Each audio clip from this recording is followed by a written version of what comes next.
नमस्कार, मैं doctor Priyanka Bhadana, fertility specialist. बार बार आईवीएफ फेल हो रहा है या फर्स्ट ट्राइमेस्टर में अबॉर्ट हो जाता है या हमने 2 बार 3 बार या मल्टीपल बार आईवीएफ करा लिए, हमें सक्सेस नहीं मिली। बहुत साल हो गए इनफर्टिलिटी को, लेकिन प्रेगनेंसी नहीं आ रही है, उम्र बहुत ज्यादा है। तो अब हमें क्या करना चाहिए? पहली चीज तो एक सक्सेसफुल प्रेगनेंसी आने के लिए सबसे पहले जो एम्ब्रियोज फॉर्म हुए हैं वो अच्छी क्वालिटी के होने चाहिए। अच्छी क्वालिटी से हमारा क्या मतलब है? यानी कि यदि एक एम्ब्रियो बनता है तो उसमें आधे क्रोमोसोम माँ से आते हैं और आधे पिता से। यदि वो क्रोमोसोम एक कम है या एक ज्यादा है या एबनॉर्मल है, उसके कारण से एबनॉर्मल एम्ब्रियोज फॉर्म होते हैं और यही एम्ब्रियोज इम्प्लांट नहीं होते, या यदि इम्प्लांट हो जाएं तो अबॉर्ट हो जाते हैं। देखा गया है कि 60% मिसकैरेजेस किसी भी तरह की इनफर्टिलिटी ट्रीटमेंट लेने के बाद यदि होते हैं तो वो क्रोमोसोमल एबनॉर्मेलिटीज के कारण से होते हैं। दूसरा, अच्छे एम्ब्रियो को लगने के लिए एक अच्छा एनवायरनमेंट चाहिए, एक अच्छा एंडोमेट्रियम चाहिए। एंडोमेट्रियम यानी कि गर्भाशय की लाइनिंग। यदि लाइनिंग रिसेप्टिव है तो उससे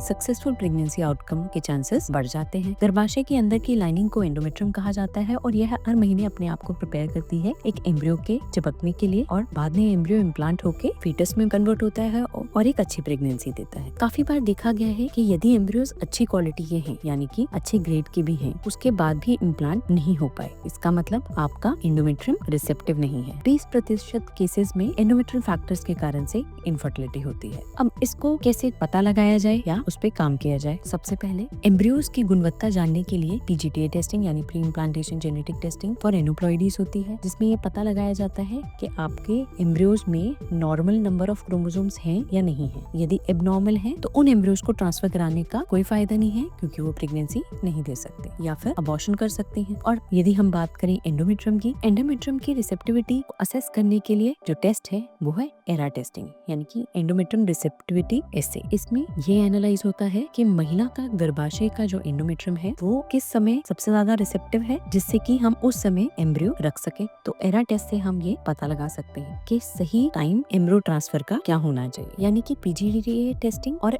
एरा टेस्टिंग से हम रिपीटेड आईवीएफ फेलियर्स का आंसर ढूंढ सकते हैं और उसको एक सक्सेसफुल प्रेगनेंसी में बदल सकते हैं। यदि इसके बारे में और जानकारी जानना चाहते हैं तो आप अपॉइंटमेंट ले सकते हैं। होप करती हूँ आपकी फर्टिलिटी की जर्नी सक्सेसफुल रहे और सुख में रहे। इस वीडियो को लाइक करते हैं तो चैनल को सब्सक्राइब करें।